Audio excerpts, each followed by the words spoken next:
I welcome gamers, degenerates, investors, and spectators alike as we explore how the gaming industry has transitioned over the last 5 decades. My map of the gaming universe will lay out the major steps that we've seen gaming studios take as it regards to their monetization strategy, as well as the asset ownership model that their titles allow. I can't wait to share this with you. I'm Animositas, and this is what Annie knows about my map of the gaming universe. Having a framework to visualize the changes in the gaming universe gives us a way to think about the past, the present, and the future in the state of gaming. Now, in full disclosure, my map of the gaming universe is a model, and as a model, it can't actually capture reality. But while models aren't 100% perfect, they can be very useful in simplifying more complicated concepts into something that we can easily understand. On the vertical axis of our map, we have the monetization strategy that gaming companies have used for their games. This moves from the monetization being tied to minimum competitive advantage being provided to the player to maximum based on the amount of money that's paid. We start with pay to skin, meaning the gaming studio is selling cosmetics to players who want to flex their in-game characters and assets that they've unlocked. This is the lowest level competitive advantage and is typically paired with either a free-to-play or a pay-to-play base version of the game itself. These optional microtransactions are one of the preferred monetization models for most types of gamers. We'll also show primarily games that are free to play as a base in this row. Our next category is pay for utility. In this case, a player spends to make some aspect of their gameplay more convenient. Good examples of this would be more inventory space or an extra builder to speed up construction. Our middle category here is what I'm calling pay to play. This is probably the most common or obvious category that we can think of in gaming. I include 2 slight variations here. The first one are games where you actually purchase the right to play the game for an unlimited amount of time. For instance, buying an edition of the game itself for a console or a PC. The second is a subscription-based approach where you have unlimited replayability but only for a fixed amount of time. Usually this is either for several days or for a month-long time period. Next up is our pay-per-play monetization approach.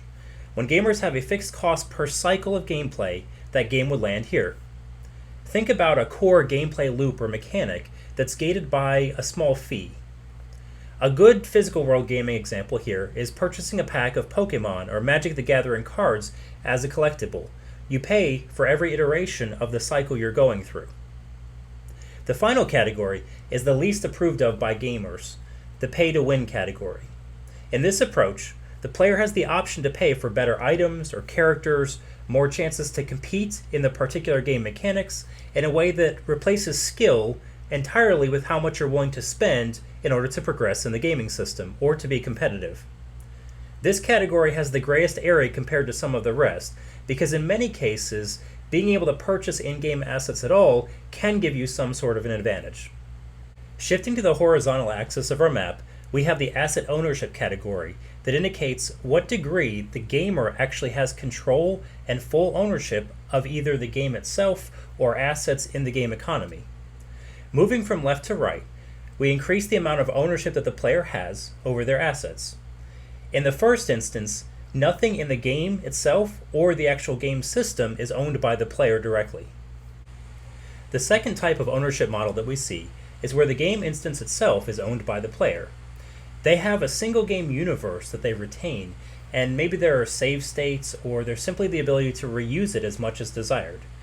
In this case, though, there are no in-game assets that are owned that are able to be transferred to another person, either in-game or outside of it. The third category is the one in which most recent games tend to fall. In this case, there are assets that are developed over time or that can be purchased by the player, and they're owned by the gamer themselves as long as they stay within that single game ecosystem. Now, you might be able to trade skins or items, or even there's a full-fledged economy in a marketplace. There could be an auction type of system in the gaming universe. And you have some degree of claiming and storing progress over time in a way that's transferable, but it has to be within the single-walled gardens of that gaming studio and what they will allow in order to maintain it. The final category that we have is one of full ownership. In this case, the player has the ability to take their in-game objects into the open market outside of the game ecosystem. This could be in some limited way, such as by selling items for real-world currency, or it could be through the ability to extract the objects as NFTs or other transferable assets to be shared on the blockchain or in some other type of virtual marketplace. Many games have implemented multiple monetization or asset ownership models over time. In some cases, this is due to business model changes or the genre itself evolving. In other cases, they may have multiple products that are launched at once that they're able to take different approaches in how they monetize these. So for instance, they could have a single pay-to-play mechanic for the game itself and also sell cosmetics on the side. Or maybe it's an energy-gated type of game where you can speed up a gameplay loop mechanic, or you have the ability to just purchase instantly in a pay-to-win type of an approach. That said, I'm going to try and capture the core mechanic within each individual game system itself, even though I recognize that it's not a perfect fit and there are lots of gray areas. As I place different game genres onto the map itself, I'm also going to be using a blue to red color scheme that shows the transition over time in the real world. In this case, blue is the oldest types of games that we've seen come out beginning in the 1970s, all the way up to the darkest red being the newest. This gives us a sense of the shifts over time of the gaming universe just through the color visualization itself.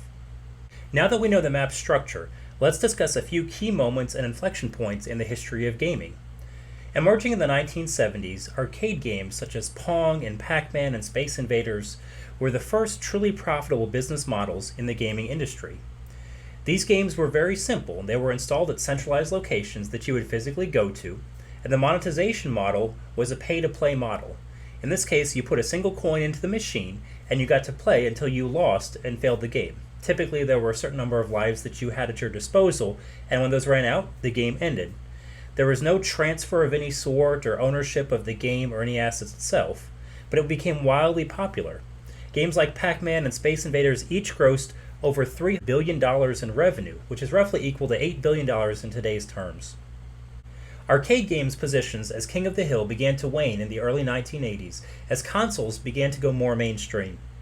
Atari, Nintendo, and Coleco are just a few brands that became commonplace in the late 1970s and early 1980s because of a fundamental shift in the asset ownership model of how gamers began to own the games themselves. Instead of players paying for a single gameplay loop and owning nothing, now they could purchase the gaming console for their home and games themselves over time for unlimited replayability value. This marked a profound shift and a positive one in the gaming ecosystem. And as is normally the case with innovation, this happened very slowly at first and then all at once. By 1983, there were over 100 different gaming studios that were developing titles for Atari. Now, during the early 1980s, from 82 to 85, there were several quality and marketing problems that became apparent with the console models and to the current console game developers. However, as the quality problems became addressed, gamers began more and more to adopt consoles to the point that they would never look back again to arcades. Players were initially skeptical of the costs, but they saw the improvements in the longevity and replayability value by owning their own games over time. That convenience factor of being able to play wherever and whenever you wanted was very difficult to argue about. Arcade games in the mid and late 1980s had one last gasp in which they were able to reclaim some of their earlier market share. How did they accomplish this? Well, it's actually very straightforward. They converted their monetization model and became pay-to-win. Now, Annie, you might argue, pay-to-win is a very recent phenomenon, just in the last decade or two, and I would actually argue that's not the case. In fact, in games like Pac-Man or Space Invaders, you had to become better at the game over time in order to progress further. However, games like Double Dragon and Gauntlet instead introduced a new mechanic that hadn't existed previously. This was the original pay-to-win mechanic, the continue screen. In this case, instead of paying a single quarter and gaining 3 lives to progress as far as you could, now you had the option to just continue feeding more and more quarters into the game. You didn't have to actually get any better to progress further as long as you were willing to pay enough money. Your progress was determined somewhat by your skill, but mainly by the size of your wallet. Does this sound familiar to anyone? By 1990, home-based ownership of in-game assets through consoles and computers would take the top position from arcades and never look back. During this run, computers began to become more and more popular and eventually would overtake consoles as well. However, the asset ownership and monetization strategies didn't fundamentally change during this time period. One interesting addition, though, is that in the mid-1990s, Sega Genesis actually launched the very first subscription-based platform. In this case, you were able to pay a particular fee per month and download a certain number of game titles that they would allow you to access for that month-long time period. I'll never forget how excited I was when we discovered that Road Rash would be included in the original version of this subscription-based service. And after that, every single month I would be waiting to see if this was included in the list of upcoming titles. This is a game that my brothers and I absolutely loved playing, and I got fairly good at it. Unfortunately, at the time, even though I was able to win some local tournaments, the prize money was pretty small in the gaming ecosystem. We've come a long way since then. If you didn't want to fully purchase a game for a console or a PC, and instead wanted to just try a particular title out for a short time period, brick-and-mortar stores like Blockbuster and Hollywood Video sprung up to cater to this demand. Throughout the 1980s and beyond, these companies became very familiar, and each gamer would go to the stores to rent something in order to try it out before they made a final purchasing decision. Now, I know both of these companies have pretty much failed entirely and been surpassed by companies like Netflix, but in the 80s and 90s and even in the early 2000s, they were kings of the gaming ecosystem. By the late 1990s, expansion packs would provide a way for gaming companies to monetize popular titles using a pay-for-utility or pay-for-content model. Warcraft 2's Beyond the Dark Portal and Half-Life's additional content, including some fan-developed options like Counter-Strike, generated millions of dollars of revenue after the main title had already been launched. Up until that time, gaming titles were still essentially able to do a single release, but with this addition of expansion packs, that would change. Now, the internet wasn't developed enough yet at this point to allow downloadable content to fully mature. This would come later, though, in the late 2000s and early 2010s, with good examples of games being Skyrim or The Witcher 3. As free-to-play games became more and more popular, some unique monetization approaches would begin to emerge, though, over the next decades, especially in the first-person shooter genre, with games like CSGO, Fortnite, and Overwatch. These gaming studio titles would elect to move away from a pay-to-win type of model, and instead they implemented cosmetics, or what I call pay-to-skin, as an option to monetize their games. In this case, instead of purchasing a more powerful weapon that would allow you to win more commonly in the games that you would play against other real-world opponents, you had the option of purchasing better-looking gear or better-looking armor that you could wear to show that flex factor with your friends or the random strangers that you're playing against online.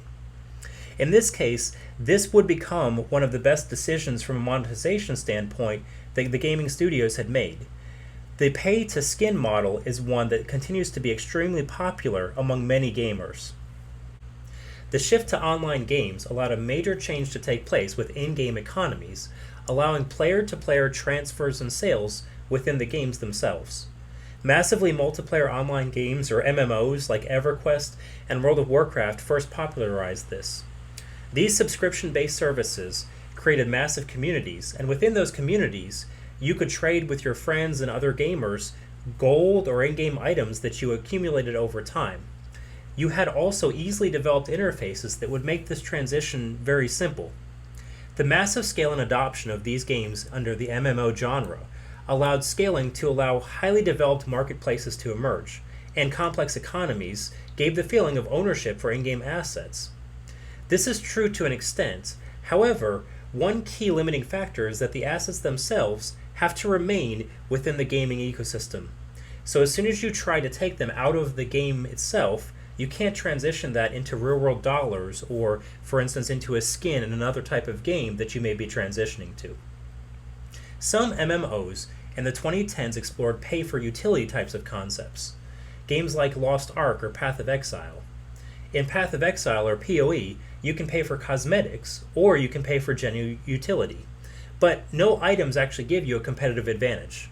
In this case, you can purchase additional storage space in-game to hold growing loot explosions from enemies that you kill. Being able to more quickly and easily store, sort, and retrieve your items gives you additional utility for playing the game.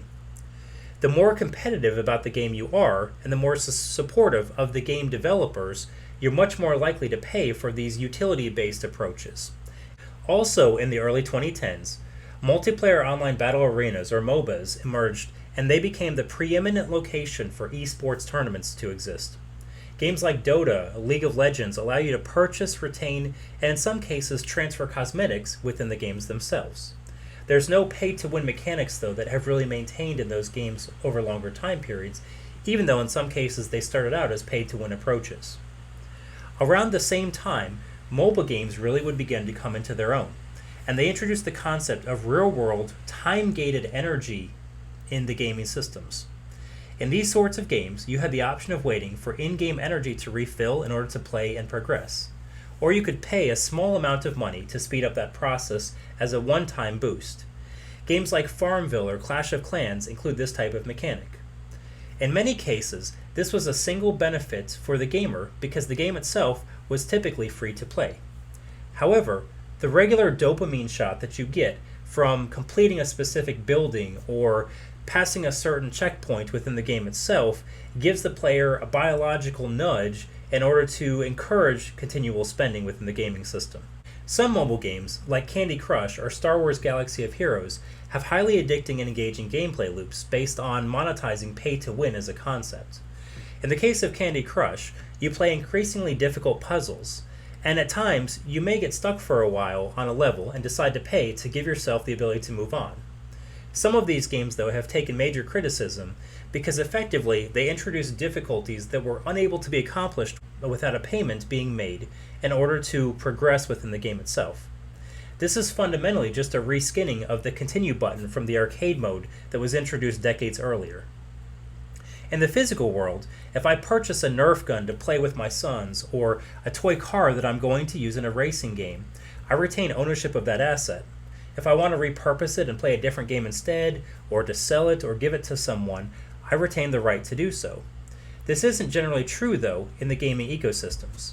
Commonly, all assets that you obtain or purchase remain locked within that single game, and the ownership is maintained by the game developing studio. Where value exists, though, a market will always be created, and so the evolution of black markets for topics like RPG gold in World of Warcraft slowly sprung up over the course of a couple decades. These sketchy marketplaces were never sanctioned by the gaming companies themselves, and they would always come with a huge risk of loss of your assets or your real-world money. The closest that actual game development studios came over the early 2010s were examples like Diablo 3's Real Money Auction House or EVE Online. In these cases, these games allowed you to either sell items for dollars or euros or another currency in the game, or to purchase some type of credit, in which case you could sell assets within the game to gain additional time to play the game longer instead of paying for it. It wasn't until the mass adoption of the Ethereum ecosystem and blockchain and the creation of NFTs as tokens that are able to be transferred within that blockchain that the true potential of digital asset ownership can be realized. This took place in the early 2020s, and there hasn't been any sort of revolution in the monetization models yet in crypto gaming. The fundamental shift, though, that has taken place is that now it's possible for you to have ownership of digital assets in a way that, number one, eliminates currency conversion issues, 2, provides security and authenticity of ownership, and 3, allows for scalable virtual marketplaces to exist, allowing sales and trades of these assets outside of the game itself. Games that give you full access to your assets are becoming much more common now with crypto. Because the space is new, though, fully formed genres haven't yet emerged, but we do see variations on the monetization models that have preceded us in the gaming ecosystem in our map. The first game that launched in crypto was Kitties, and the first largely adopted game that I explained last time in our episode 2 was Axie Infinity. While I highlighted this a bit in the link below, you can go back and take a look at some of that gameplay. Both Kitties and Axie Infinity use a pay-per-play mechanic, in which you pay for the right to breed or create new assets in the game itself.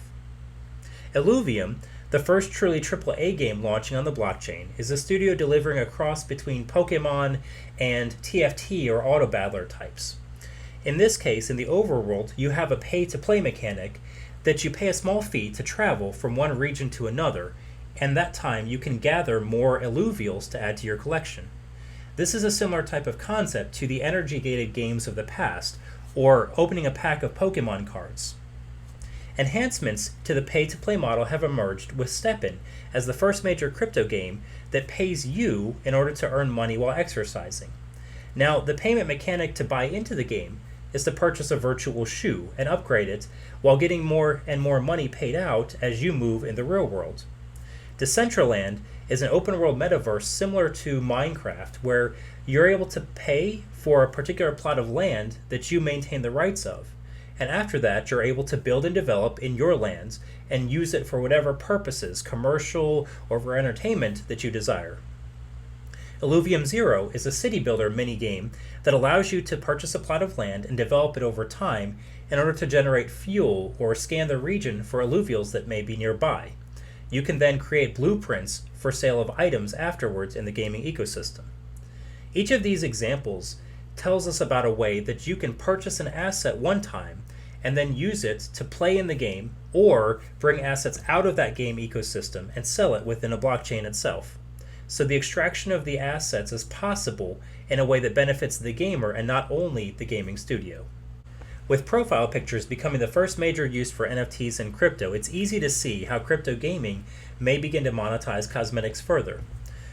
In fact, some traditional gaming studios are also getting in on the action. Ubisoft Quartz is one example, and there are others of traditional game manufacturers that are exploring how to use cosmetics in a transferable way, where you can purchase and trade assets outside of their game ecosystems.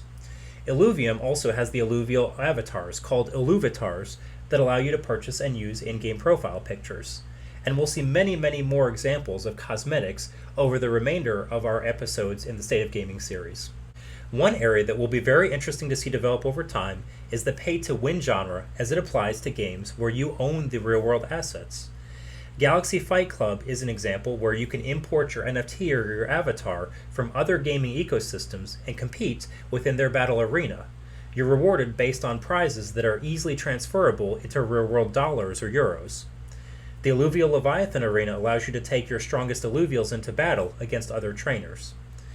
In this case, a very interesting difference is emerging, because in traditional games where you didn't own assets or you weren't able to bring them out of the gaming ecosystem, when you paid to win, you're only paying to compete within that situation. However, when you own the prizes that you actually generate from the in-game system, there's a much stronger case to be made that pay to win becomes less of a negative mechanic for gamers than it typically would have been in the past. One yet to be determined question, though, is how gamers will take this transition, or if they'll gravitate more towards other types of genre or monetization approaches that crypto games and others will use in the future. Now, I'm sure you've noticed that in some cases I don't have examples listed of a given category. In a few cases, I believe that that's because that category itself can't exist. For instance, if you have a game that's not persistent, it doesn't make sense to pay for a cosmetic. However, in others, I do believe that there are probably games that exist that we could put into these in various genres. And so I'd like to ask you, as my audience, to help share with me to complete the map of the gaming universe. So please, in the comments below, or send me a link on Twitter for where you think we need to include additional gaming titles or genres. Additionally, let me know in your responses what you see as some of the pros and the cons behind various monetization approaches that have been used over time, and how you see asset ownership evolving further into the future. In our next episode, we're going to talk about the state of crypto gaming in much more detail. We'll refer back to this map through the remainder of our State of Gaming series on our channel. And so if this has been valuable for you, certainly I would appreciate if you would like, subscribe, or just join me again in our next episode, because now you know what Annie knows about the map of the gaming universe.